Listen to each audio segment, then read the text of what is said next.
Assalamualaikum warahmatullahi wabarakatuh. Innal hamdalillah nahmaduhu wa nasta'inuhu wa nastaghfiruh wa na'udzu billahi ta'ala min shururi anfusina wa min sayyiati a'malina.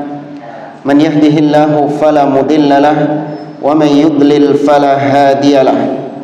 Wa asyhadu an la ilaha illallah wahdahu la syarika lahu wa asyhadu anna Muhammadan abduhu wa rasuluh. Ya ayyuhalladzina amanu taqullaha haqqa tuqatih wa la tamutunna illa wa antum muslimun. Ya ayyuhan nasu taqu rabbakumul ladzi khalaqakum min nafsin wahidah wa khalaqa minha zawjaha wa batha minhuma rijalan katsiran wa nisaa'a wattaqullaha alladzi tasaaluna bihi wal arham innallaha kana 'alaikum raqiba. Ya ayyuhalladzina amanu taqullaha wa qulu qawlan sadida yuslih lakum a'malakum wa yaghfir lakum dhunubakum wa man yuti'illaha wa rasulahu faqad faza fawzan 'azima. Amma ba'd, fa inna asdaqal hadithi kitabullah wa khairal hadi hadi Muhammadin sallallahu alaihi wasallam wa syarrul umuri muhdatsatuha wa kullu muhdatsatin bid'ah wa kullu bid'atin dhalalah wa kullu dhalalatin finnar. Ma'asyiral muslimin, ikhwani fillah, rahimani wa rahimakumullah. Kita melanjutkan kembali pembahasan kitab Al-Qawaidul Arba' oleh Al-Imam Muhammad bin Abdul Wahhab rahimahullahu ta'ala dengan syarah atau penjelasan dari Syekh Shalih bin Fauzan Al-Fauzan hafizahullahu ta'ala. Kita masih membahas kaidah yang terakhir dari kitab ini, di mana penulis rahimahullahu ta'ala menyebutkan bahwa kekufuran atau kesyirikan yang dilakukan oleh orang-orang di zaman sekarang itu lebih dahsyat daripada kesyirikan yang dilakukan oleh orang-orang di zaman dahulu, yakni maksudnya di zaman Nabi SAW. Karena kesyirikan di zaman Rasul SAW yaitu mereka berbuat syirik ketika dalam kondisi lapang, dalam kondisi senang, dalam kondisi aman. Tapi ketika kondisi sedang mencekam, kondisi sedang genting, kondisi sedang ditimpa musibah, maka mereka memintanya kepada Allah, berdoanya kepada Allah Subhanahu wa ta'ala. Allah Azza wa Jalla mengatakan dalam surah Al-Ankabut, wa idza raqibu fil fulki da'awullaha mukhlishina lahuddin falamma najjahum ilal barri idza hum yusyrikun. Tatkala mereka naik ke atas kapal dan mereka berlayar di lautan, maka mereka terombang-ambing di atas lautan, mereka ditimpa musibah berupa ombak yang besar, mereka berdoa kepada Allah mukhlishina lahuddin, dengan ikhlas, dengan murni, tidak melalui berhala-berhala mereka. Namun ketika Allah menyelamatkan mereka, kondisinya sudah aman, idahum yusyrikun, mereka kembali berbuat syirik kepada Allah Subhanahu wa ta'ala. Itu kesyirikan zaman dahulu. Tapi kalau kesyirikan di zaman sekarang itu fisyiddati warraha, dalam kondisi suka ataupun duka, dalam kondisi senang atau sedih, dalam kondisi sehat atau sakit, dalam kondisi aman atau genting, mereka istiqomah berbuat syirik kepada Allah Subhanahu wa ta'ala di zaman sekarang ini. Ini poin yang keempat yang disampaikan oleh beliau. Kita baca penjelasan dari Syekh Shalih bin Fauzan hafizahullah ta'ala sampai paragraf yang mana? Amma musyriku. Baik. Beliau mengatakan amma musyriku hadzal zaman, yakni al-mutaakhirin. Adapun pelaku kesyirikan di zaman sekarang ini, maksudnya zaman belakangan, yakni setelah zamannya Nabi SAW, termasuk di zaman kita sekarang, alladzina hadatsa fihi musyrik min hadhil ummatil muhammadiyah, di mana terjadi kesyirikan pada umat Muhammad SAW. Kita tidak menutup mata bahwa umat Muhammad SAW telah melakukan kesyirikan di antara mereka. Jangan seperti sebagian orang yang mengatakan bahwa nggak ada kesyirikan itu. Syirik itu dilakukan oleh orang-orang di luar Islam, tapi kaum muslimin nggak ada yang berbuat syirik, kata mereka. Naudzubillah. Padahal jelas-jelas Nabi SAW mengatakan la taqumus sa'ah, tidak akan tegak hari kiamat, sampai ucapan beliau wa hatta ta'buda qabailu min ummati al-awthan, sampai umatku, di antara umatku ada yang menyembah berhala-berhala, yang menyembah sesembahan-sesembahan lain selain Allah Subhanahu wa taala. Maka kesyirikan terjadi di umat Nabi Muhammad SAW, bukan hanya terjadi di luar umat beliau, tidak. Fa inna syirkahum daimun fir rakha'i wasyiddah. Kesyirikan mereka itu kesyirikan yang kontinu, kesyirikan yang senantiasa mereka lakukan, baik di kala suka ataupun duka, di kala genting ataupun di kala aman. La yukhlisuna lillah wala fi halati syiddah. Mereka tidak ikhlas ketika beribadah kepada Allah, bahkan ketika ditimpa musibah dalam kondisi yang terhimpit, mereka tetap berbuat syirik kepada Allah Subhanahu wa taala. Sudah kita contohkan pada pertemuan yang lalu, bagaimana kita lihat di negeri kita juga, ketika ditimpa musibah, bukannya mereka meminta pertolongan kepada Allah, justru mereka larinya kepada kuburan-kuburan keramat, mintanya kepada wali-wali yang telah mati, berlindung kepada jin-jin penunggu. Lihat apa yang terjadi mungkin ketika ditimpa musibah kemarin itu, lumpur Lapindo. Bukannya mereka meminta pertolongan kepada Allah, justru memberikan sesembelihan kepada penunggu lumpur itu, katanya disembelihkan tumbal, kerbau, kepala sapi dan yang lainnya. Padahal itu musibah. Orang-orang musyrikin di zaman dahulu nggak segitunya mereka berbuat syirik. Ketika ditimpa musibah, mereka mintanya hanya kepada Allah, mereka doanya hanya kepada Allah Azza wa Jalla. Tapi kalau umat zaman sekarang tidak. Bal kullama ishtadda bihimul amru ishtadda syirkuhum. Kata beliau, bahkan ketika kondisinya semakin susah, kondisinya semakin genting, semakin pula mereka berbuat syirik kepada Allah. Ya kan, ketika ada musibah, mereka ngasih tumbal, syirik. Ternyata musibahnya nggak hilang, justru musibahnya semakin parah. Ya, bukannya bertobat, tambah apa? Kurang tumbali ini. Ya, tumbali kurang, tambah berbuat syirik lagi kepada Allah, dan seterusnya. Wa nida'uhum lil Hasan wal Husain wa Abdul Qadir war Rifai wa ghairi dzalik. Kemudian mereka memanggil-manggil Hasan, memanggil-manggil Husain, maksudnya minta tolong kepada Hasan, minta tolong kepada Husain. Orang-orang apa ini biasanya? Rafidah, qatalahumullah. Ya Husain al-madad, al-madad. Ya, wahai Husain, ya kami minta pertolonganmu, minta pertolonganmu. Alhamdulillah. Wa Abdul Qadir, minta kepada Abdul Qadir al-Jailani, war Rifai wa ghairi dzalik. Ini kelakuan orang-orang sufi, kelakuan orang-orang Rafidah. Cuman dikamuflase sama mereka. Jadi mereka ketika memanggil-manggil wali-wali tersebut, itu mereka menggunakan kamuflase dalam bahasa. Kata mereka itu maksudnya kepada Allah Subhanahu wa taala. Cuman bahasa Arab itu diringkas katanya. Ya, maksudnya adalah, ya Allah, atawassalu ilaika bijahi Abdul Qadir al-Jailani. Wahai Allah, aku bertawassul kepadamu dengan Abdul Qadir al-Jailani. Nah, itu aslinya kayak gitu, tapi kata mereka diringkas. Apa ringkasnya? Ya Abdul Qadir Jailani. Ringkasnya adalah, wahai Abdul Qadir Jailani, aku meminta kepadamu. Jadi yang dihilangi apa? Allahnya. Loh, sohe jamaah antum mikir anak bujuk dah.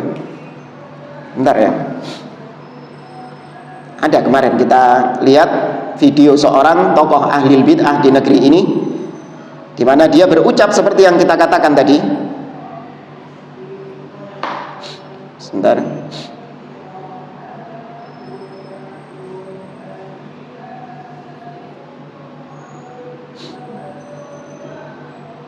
Ada ngaji di atas ya? Enggak, maksudnya itu ngaji di atas apa di mana? Oh, di luar. Oh, di luar. Tahlilan saya. Ayo sebentar.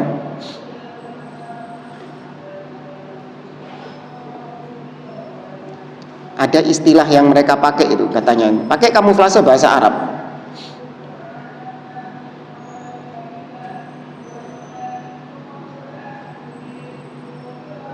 Waduh, hilang videonya ini.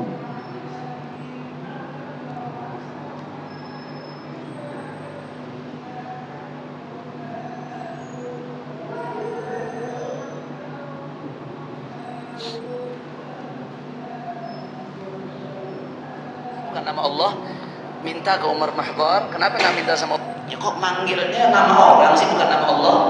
Minta ke Umar Mahdhar, kenapa nggak minta sama Allah Subhanahu Wa Taala langsung? Sebenarnya kalau kita belajar bahasa, hal-hal seperti ini hal-hal yang badi'i dalam ilmu balaghah yang dinamakan dengan al-isnad adli, isnadul fi'li ila ghairi ma huwa lahu. Nah, kita nyebut ya Umar Mahdhar, pada hakikatnya ya Rabb atawajjah ilaika bijahi Umar Mahdhar. Cuman kan bahasa Arab ini ringkas, kadang-kadang sastra, bahasa Arab ini penuh sastra. Kita manggil ya Umar Mahdhar, ya Umar Mahdhar, ya Umar Mahdhar. Pada hakikatnya kita sedang minta kepada Allah Subhanahu Wa Taala dengan keberkahan Sayyidina Imam Umar Mahdhar bin Sayyidina Imam Abdurrahman As-Saqqaf. Ya kok manggilnya nama orang sih, bukan nama Allah. Paham ya maksudnya ya? Jadi dia ini bilang bahwasanya ada doa yang menyebut ya Umar Mahdhar, ya Umar Mahdhar. Jelas dalam bahasa Arab yang dipanggil siapa? Orang yang bernama itu tadi. Ya, jelas yang dipanggil seperti itu. Dia bilang, kenapa kok yang dipanggil bukan Allah? Kata dia, itu adalah bentuk sastra dalam bahasa Arab, bentuk balaghah dalam bahasa Arab. Yaitu disandarkannya Allah kepada sesuatu. Berarti kalau dipanjangkan kalimat tersebut, maka bunyinya itu ya Rabb atawajjahu ilaika bijahi Umar Mahdhar tadi. Wahai Allah, aku menghadap kepadamu, berdoa kepadamu dengan kedudukan Umar Mahdhar tadi. Cuman bahasa Arab itu ringkas kata dia, sehingga diringkas menjadi ya Umar Mahdhar. Kenapa? Wallahu a'lam, tidak usah dihafal ini. Wali, nama wali. Bukan Husain ini. Bukan. Lain lagi. Ya, nama wali. Terus ada anak kirim nih parah lagi kan. Oh. Setelah kuburan Husain dibuat tawaf, kini patung Husain disembah. Dapat kiriman itu. Lebih parah lagi. Ya, coba nanti anak cek.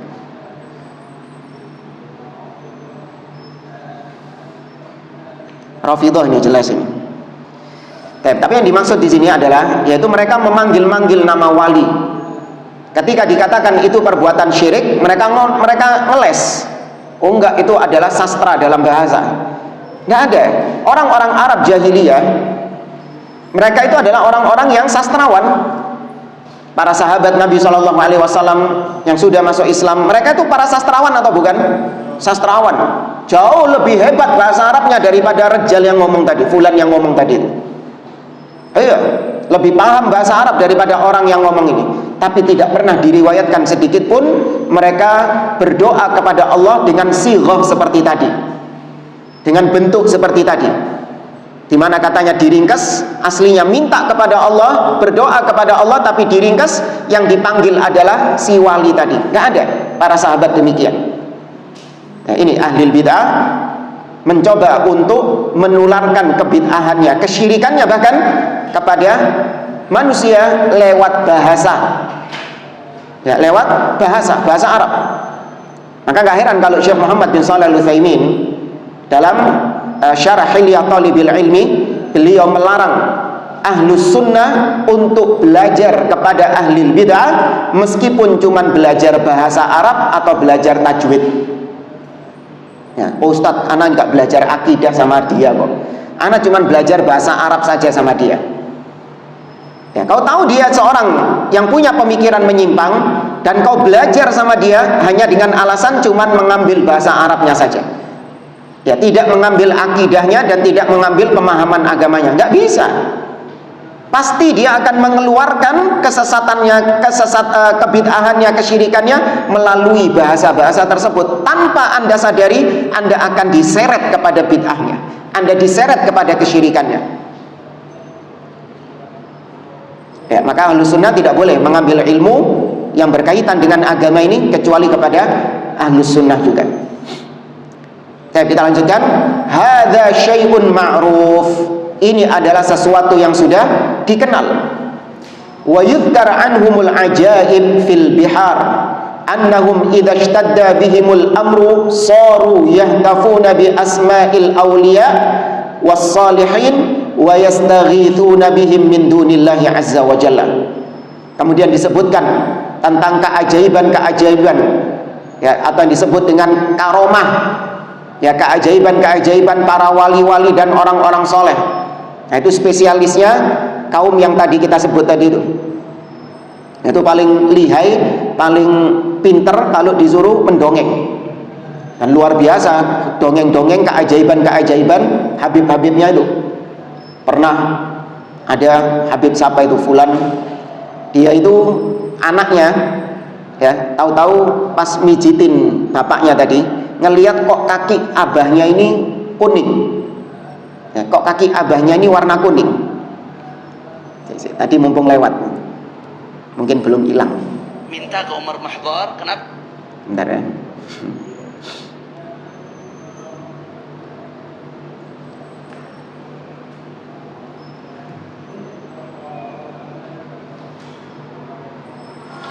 Kakek Al-Habib Abdul Rahman As-Sugar, kakek daripada hampir semua habaib yang ada di Indonesia ini jadi Abdul Rahman As-Sugar, karena hampir semua nasab kembali kepada beliau.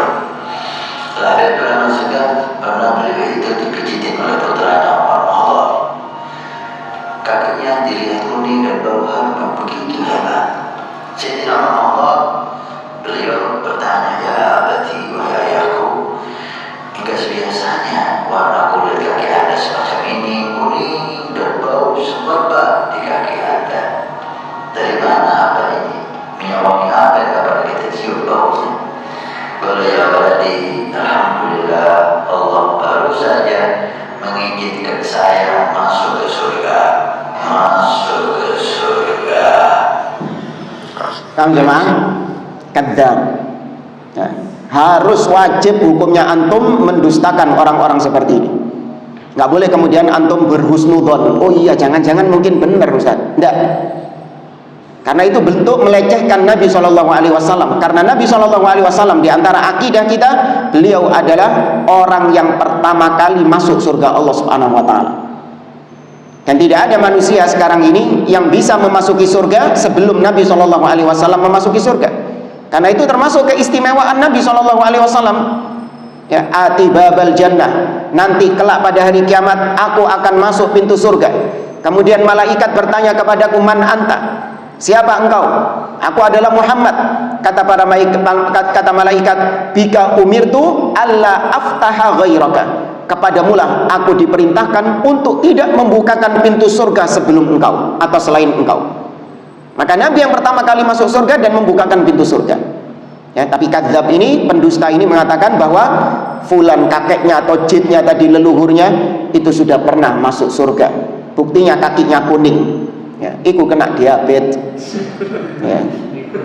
Kakinya kuning itu bukan dari surga, itu kena diabetes. Nah, maka jangan ada husnudzon kepada orang-orang seperti ini. Wajib didustakan khurafat-khurafatnya. Ya. Kemudian kata beliau, mereka ketika ditimpa musibah dan musibahnya itu semakin pelik, semakin mencekam, maka mereka memanggil, beristighatsah kepada para wali-wali, memanggil nama-nama wali-wali mereka, meminta tolong kepada wali-wali mereka min dunillah, selain daripada Allah Subhanahu wa taala. li'anna du'atal batil wad-dhalal yaquluna lahum, karena para dai-dai yang menyeru kepada kebatilan dan kesesatan itu mengatakan kepada mereka, nahnu nunqidhukum minal bihar, kami yang menyelamatkan kalian dari lautan, dari musibah di lautan. Fa idza asabakum syai'un ihtafu bi asma'ina wa nahnu nunqidhukum, maka kalau kalian ditimpa musibah, kalian tertimpa kepada kalian sesuatu, maka sebutlah nama-nama kami.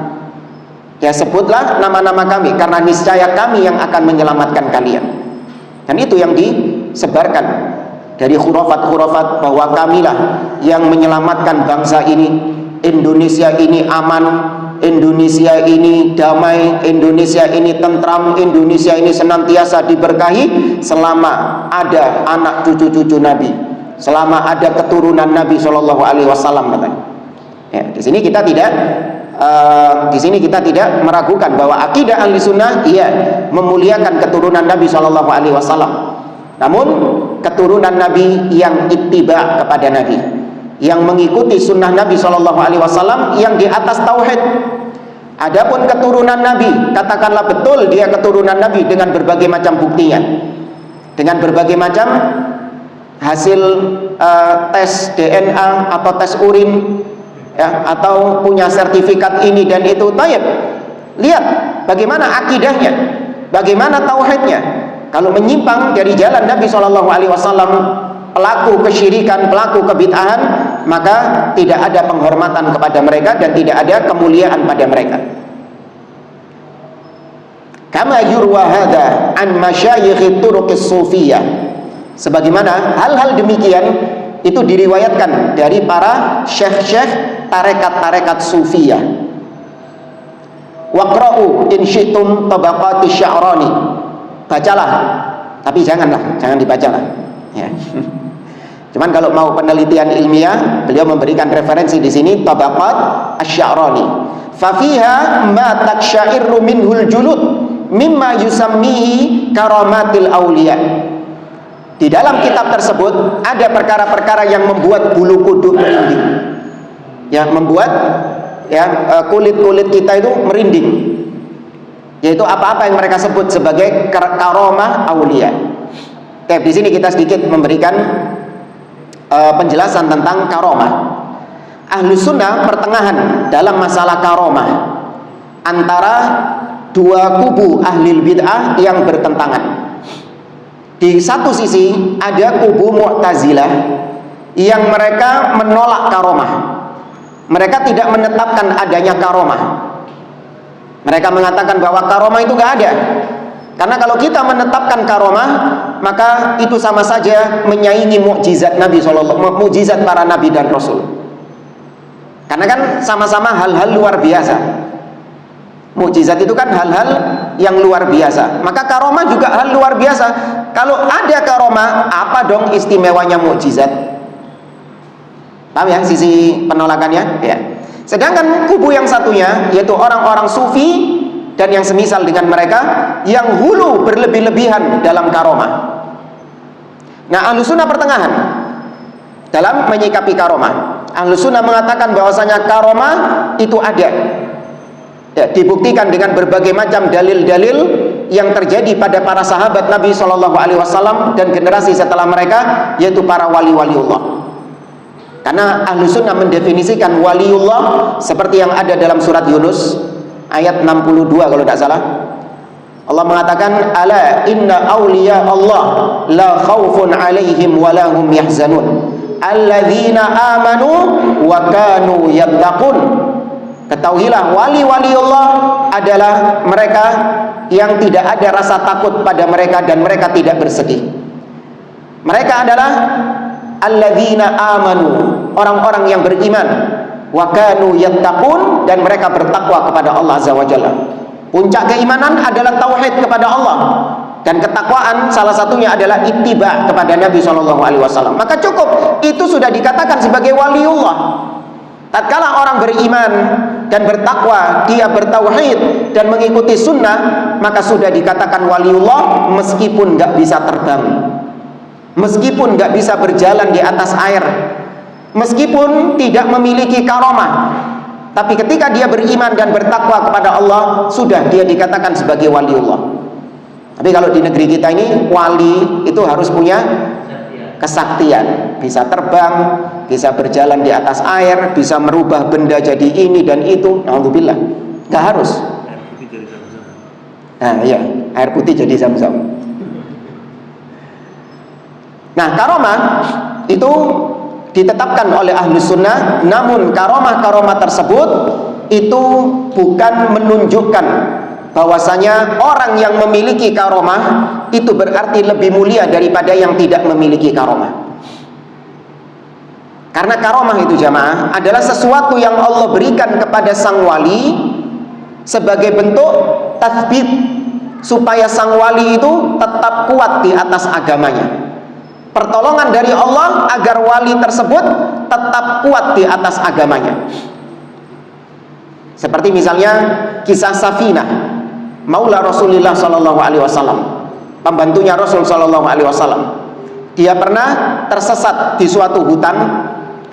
Kemudian ketika itu ada singa, ya al-asad, ada singa yang ada di hadapannya, sudah siap mau menerkam dia. Maka dia pun mengatakan, ana Safinah Maula Rasulillah. Sesungguhnya aku adalah Safinah, pembantunya Rasulullah Sallallahu Alaihi Wasallam. Maka singa itu tidak jadi menerkam dia, justru menunjukkan jalan keluar kepadanya. Ini karomah untuk menyelamatkan si wali tersebut. Dan itu pertolongan dari Allah dengan kehendak Allah, bukan kehendak walinya. Dicoba lagi belum tentu bisa jemaah. Paham ya? Dicoba lagi belum tentu bisa. Namanya karomah itu murni dari Allah Subhanahu wa taala. Bukan sesuatu yang diberikan kemudian menjadi hal yang bisa dikeluarkan kapan saja sama si wali tadi. Makanya tidak ada istilah demonstrasi karomah. Didemonstrasikan, dipertontonkan. Jadi kapanpun dia mengeluarkan karomah, maka karomahnya keluar. Nggak bisa. Kalau sihir bisa, ya kan? Kalau sihir bisa. Kapanpun penyihir itu mau mengeluarkan sihirnya, maka dia keluarkan sihirnya. Tapi kalau karomah nggak bisa. Ya. Kemudian karomah tersebut, orang-orang yang mendapatkan karomah justru kebanyakan lebih banyak dari para tabi'in. Kebanyakan lebih banyak daripada para tabi'in, daripada para sahabat. Sahabat yang mendapatkan karomah sedikit. Katakanlah seperti Umar ibn Khattab radhiyallahu ta'ala anhu. Ketika beliau menjadi khalifah, beliau pernah diperlihatkan oleh Allah Subhanahu wa taala tentang peperangan pasukannya yang terjadi di Syam. Seraya Umar mengatakan, ya Sariyah al-jabal. Ya, wahai para pasukan, naiklah kalian ke atas gunung, naiklah kalian ke atas gunung. Padahal Umar ada di mana? Di Madinah. Ya, Umarnya ada di Madinah dan peperangan itu ada di Syam. Setelah selesai, pasukan itu kembali ke kota Madinah. Mereka mengatakan bahwasanya kami ketika terhimpit, kami tiba-tiba mendengar suara, wahai Sariyah, suruh naik ke atas gunung. Maka kami pun mengikuti naik ke atas gunung. Akhirnya kami selamat dan kami pun akhirnya bisa kembali ke Madinah ini. Itu karomah dari para sahabat. Adapun para tabi'in lebih banyak yang mendapatkan karomah dari para sahabat. Maka apakah berarti tabi'in lebih mulia dari sahabat? Tidak. Maka wali yang tidak punya karomah itu belum tentu wali yang punya karomah belum tentu lebih mulia daripada wali yang tidak memiliki karomah. Jadi karomah itu bukan tanda kemuliaan seorang wali, sehingga wali yang nggak punya karomah berarti dia nggak mulia. Tidak. Ya, justru terkadang wali yang tidak memiliki karomah itu yang lebih mulia daripada wali yang memiliki karomah. Karena karomah itu bentuk pertolongan dari Allah Subhanahu wa taala untuk menguatkan agama.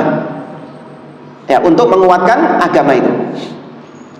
Dan kemudian karomah adalah perkara-perkara yang memang dimaklumi karomah tersebut, bukan perkara-perkara yang bertentangan dengan akidah.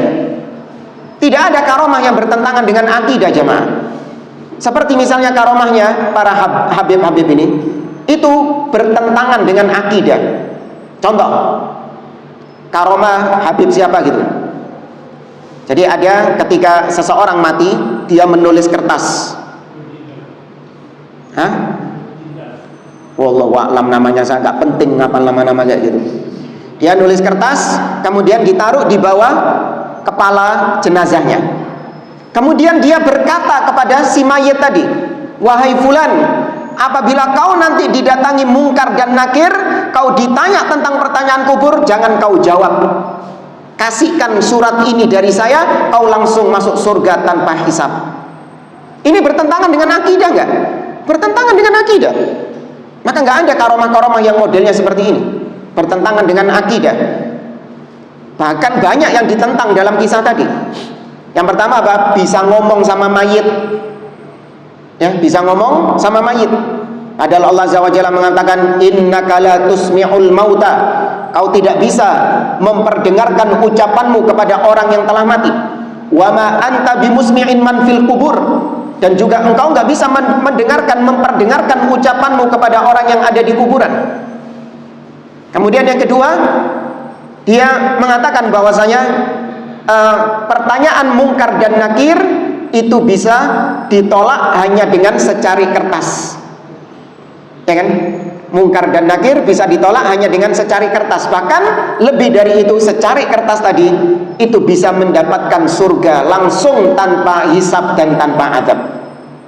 Padahal Nabi mengatakan 70.000 golongan yang masuk surga tanpa hisab dan tanpa adab. Syaratnya mereka apa? Humul ladzina la yaktawun, mereka yang tidak melakukan pengobatan dengan kai. Ya. Kemudian wala yastarqun, mereka tidak minta untuk diruqyah. Wala yatatayyarun, mereka tidak bertatayyur. Wa ala rabbihim yatawakkalun, dan mereka bertawakal hanya kepada Allah Subhanahu wa taala. Tidak ada mereka yang mendapatkan secari kertas tadi, nggak ada. Itu kadzab, dusta. Karomah-karomah demikian adalah karomah yang bertentangan dengan akidah yang sahihah. Nggak mungkin, ya sangat tidak mungkin. Tadi bisa masuk surga, bahkan ada yang bisa memadamkan api neraka, jemaah. Iya, bilang kalaulah aku tidak malu kepada Allah, maka api neraka itu akan aku padamkan. Kalaulah aku tidak malu kepada Allah, loh kon ngisi-ngisi nih wisan. Kamu itu sudah malu-maluin ngomong kayak gitu itu. Ya, itu sudah bikin malu, sudah bikin malu dirimu sendiri. Oh nggak takut malu, ikut ngisi-ngisi nih wisan. Ya, maka karomah-karomah demikian wajib untuk didustakan. Adapun karomah-karomah yang disebut oleh para sahabat, yang disebut oleh para tabi'in, itu karomah-karomah yang berjalan tanpa ada pertentangan dengan akidah. Meskipun secara akal, secara logika, ya terkadang karomah-karomah itu memang sesuatu yang nggak masuk akal. Dan memang demikian karomah di luar kebiasaan manusia. Sebagaimana mukjizat, seorang kadang nggak bisa dimasukkan akal, nggak bisa dimasukkan secara logika, iya. Tapi setidaknya tidak bertentangan dengan akidah. Ya, kalau mau kita sebutkan banyak karomah-karomah yang dusta dari mereka. Cuman ya sudah cukup itu saja lah. Dajjal kan lebih hebat lagi karomah dusta. Siapa? Dajjal. Kalau mereka mau. Oh iya, Dajjal. Ya. Dajjal lebih luar biasa. Tapi Dajjal itu hak. Maksudnya dengan izin Allah Subhanahu wa taala. Ya, kalau mereka itu cuma dongeng, nggak terjadi. Ya, kalau Dajjal memang terjadi dengan izin Allah Subhanahu wa taala untuk menguji manusia. Kalau ini cuma dongeng saja, nggak terjadi. Ya. Kata beliau, wa annahum yunqiduna minal bahr, bahwasanya para wali-wali itulah yang menyelamatkan mereka dari lautan. Wa annahu yamuddu yadahu ilal bahri wa yahmilul markab kullahu wa yukhrijuhu ilal barri wa la tatanadda akmamuhu ila ghairi dzalika man min turrahatihim wa khurafatihim. Bahasanya disebutkan bahwa wali-wali itu dia mengangkat tangannya ke lautan, ya, kemudian bisa mengangkat kapal tersebut dan diantarkan ke daratan. Ya, khoyal-khoyal gitu. Ya, kapalnya bisa diangkat, ya, kemudian diletakkan kapal tersebut di daratan. Dok berarti itu. Kapal dok. Oh iya. Di daratan belajar. Itu lagi. Ya, tidak tahu di Perak sih itu mungkin karomahnya itu. Fasyirkuhum daimun, atau demikian dari berbagai macam khurafat-khurafat dan kebohongan-kebohongan mereka. Fasyirkuhum daimun fir raha'i wasyiddah fahum aghladu minal musyrikin al awwalin. Demikianlah kesyirikan mereka yang senantiasa mereka lakukan baik di kala suka ataupun duka, maka kesyirikan mereka lebih parah daripada kesyirikan yang dilakukan oleh orang-orang terdahulu. Ini kita selesaikan ya, kita biar selesai insyaallah. Ini pertemuan terakhir. Kata beliau, wa aidan kama qala Syekh fi kashfi syubuhat min wajhin akhar. Penulis punya kitab yang lain namanya Kashfus Syubuhat. Temanya sama, membongkar syubhat-syubhat tentang kesyirikan. Beliau mengatakan, annal awwalin ya'buduna unasan salihin minal malaikati wal anbiya'i wal awliya. Orang-orang terdahulu, mereka itu syiriknya pilih-pilih. Syiriknya mereka itu milih-milih. Yang dipilih sama mereka itu memang orang-orang yang baik, para malaikat, makhluk-makhluk yang baik. Mereka menyembah malaikat, orang-orang soleh, para nabi, para wali. Itu orang-orang di zaman dahulu. Jadi syiriknya itu milih-milih mereka itu. Amma haula faya'buduna unasan min afjarin nas. Kalau kesyirikan zaman sekarang, mereka itu syiriknya nggak pilih-pilih. Bahkan orang yang paling buruk sekalipun mereka sembah. Ya. Ada namanya itu Al-Badawi di Mesir sana. Dia itu sirohnya, sejarahnya tidak ada sejarah yang bisa dibanggakan dari seorang Al-Badawi ini kecuali pernah kencing di masjid. Sudah itu tok sirohnya, sejarahnya. Tapi antum lihat kuburannya itu sekarang luar biasa dikeramatkan, diminta-mintai, dipanggil-panggil dia Al-Badawi, Al-Badawi. Padahal dia nggak dikenal sebagai orang yang soleh.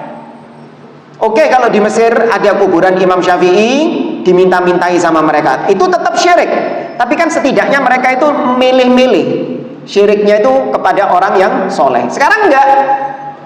Ya, orang yang enggak jelas sekalipun, bahkan kuburan bodong disembah.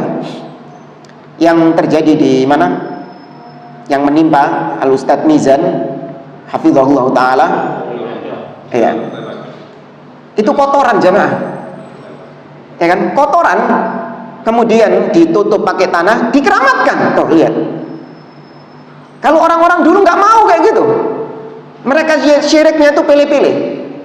Ya, sekarang enggak.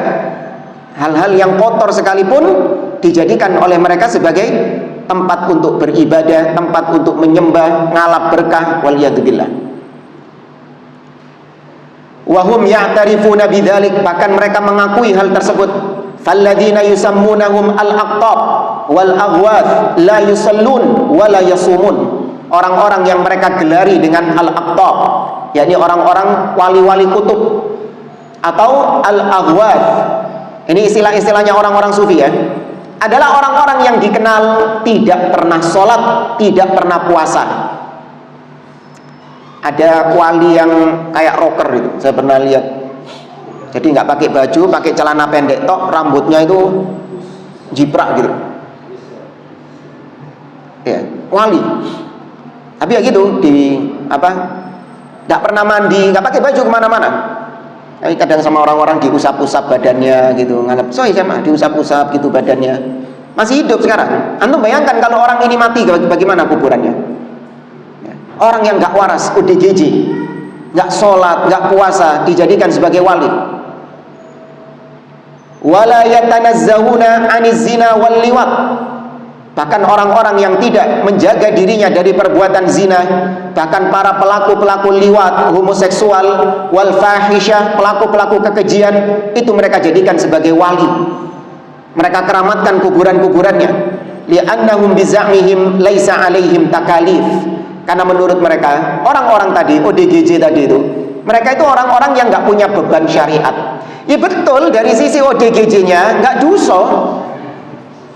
Betul nggak jemaah? Ada orang ODGJ nggak sholat, nggak puasa. Loh, ODGJ-nya dosa nggak? Nggak dosa kalau ODGJ-nya. Tapi yang waras ketika ngalap berkah kepada ODGJ ini, nah ini berarti sing gendeng sopo gitu loh. Saya dan sopo ini sekarang lebih nggak waras lagi harusnya. Falaisa alaihim haramun wala halal. Orang-orang ODGJ itu nggak ada perkara halal, perkara haram, nggak ada. Sudah terangkat beban syariat ini kepada mereka. Innama hadza lil awami faqat. Ya, sesungguhnya ini hanya untuk orang-orang awam saja. Wa hum ya'tarifun anna sadatahum la yusalluna wa la yasumun. Mereka mengakui bahwa para tokoh-tokoh mereka tidak pernah sholat, tidak pernah puasa. Wa annahum la yatawarra'una 'anil fahisyah. Para tokoh-tokoh mereka akui tidak pernah menjaga dirinya terhadap perbuatan-perbuatan yang keji, yang mungkar. Wa ma'a hadza ya'budunahum. Namun meskipun demikian mereka tetap beribadah kepada wali-wali itu, meminta-minta kepada wali-wali tersebut. Bal ya'buduna unasan min afjarin nas. Mereka menyembah kepada orang-orang yang dikenal sebagai orang-orang yang buruk. Ya, kal Hallaj, seperti Al-Hallaj. Bahkan dikafirkan ini oleh para ulama. Ya, Al-Hallaj yang mengusung akidah manunggaling kawula Gusti. Ya, Ibnu Arabi beda dengan Ibnul Arabi. Ya, kalau Ibnul Arabi pakai alif lam itu ulama Ahlus Sunnah dari mazhab Maliki. Tapi kalau Ibnu Arabi ini tokoh yang banyak dikafirkan oleh para ulama, pengarang kitab Fususul Hikam. Fususul Hikam ini kitab karangan Ibnu Arabi. Dia mengaku bahwa kitab ini ditulis langsung dari Nabi Muhammad SAW yang didikte di dalam mimpi. Jadi dia mimpi ketemu Nabi di mimpinya. Kemudian Nabi mendikte kitab Fususul Hikam itu. Begitu bangun langsung ditulis sama dia. Ya, langsung ditulis sama dia. Apa isinya? Salah satunya Fir'aun masuk surga. Ya, karena Fir'aun ketika matinya sempat mengucapkan la ilaha illallah seperti dalam surat Yunus. Falamma adrakahul gharq qala annahu la ilaha illalladzi amanat bihi banu Israil wa ana minal muslimin. Ketika Fir'aun itu tenggelam, Fir'aun mengatakan tidak ada ilah yang berhak disembah kecuali ilahnya Bani Israel, yang disembah oleh Bani Israel. Kata Ibnu Arabi, oh berarti Fir'aun muslim, berarti Fir'aun masuk surga karena dia mati dengan kalimat la ilaha illallah. Ya, padahal Fir'aun mati dalam keadaan kufur. Kalimat la ilaha illallah yang dia ucapkan, kata para ulama, tidak bermanfaat karena diucapkan ketika nyawa sudah sampai di kerongkongan, ketika dalam keadaan sudah sakaratul maut. Ya, Fir'aun masuk neraka. Warrifa'i wal badawi, ini badawi yang tadi kita sampaikan, wa ghairihim, dan yang selain mereka. 4 berapa? 41 cukup, 1 paragraf. Wa qad saqa Syekh ad-dalil ala anna al-musyrikin al-mutaakhirin a'dhamu wa aghladu syirkan min al-awwalin li'anna al-awwalin yukhlisuna fi syiddah wa yushrikuna fi ar-raha fastadalla biqaulihi ta'ala fa idza raqibu fil fulki da'u Allah mukhlishina lahud-din. Maka dari sini Syekh penulis berdalil bahwa orang-orang musyrikin belakangan lebih besar kesyirikannya daripada orang-orang musyrikin zaman dahulu. Karena orang-orang musyrikin zaman dahulu mereka ikhlas ketika dalam keadaan genting, mereka syirik dalam keadaan senang. Beliau berdalil dengan surat Al-Ankabut ayat 65 tadi. Ya, wassallallahu wasallam ala nabiyina Muhammad wa alihi washabbihi ajmain. Selesai pembahasan kitab Qawaid Arba'. Semoga Allah Subhanahu wa taala memberikan manfaat kepada kita dari kitab ini. Insyaallah pada pertemuan berikutnya nanti ada inian dulu dari takmir, kitab apa yang kita bahas selanjutnya. Wallahu a'lam. Subhanakallahumma wa bihamdik asyhadu an la ilaha illa anta astaghfiruka wa atubu ilaik. Wassalamualaikum warahmatullahi wabarakatuh.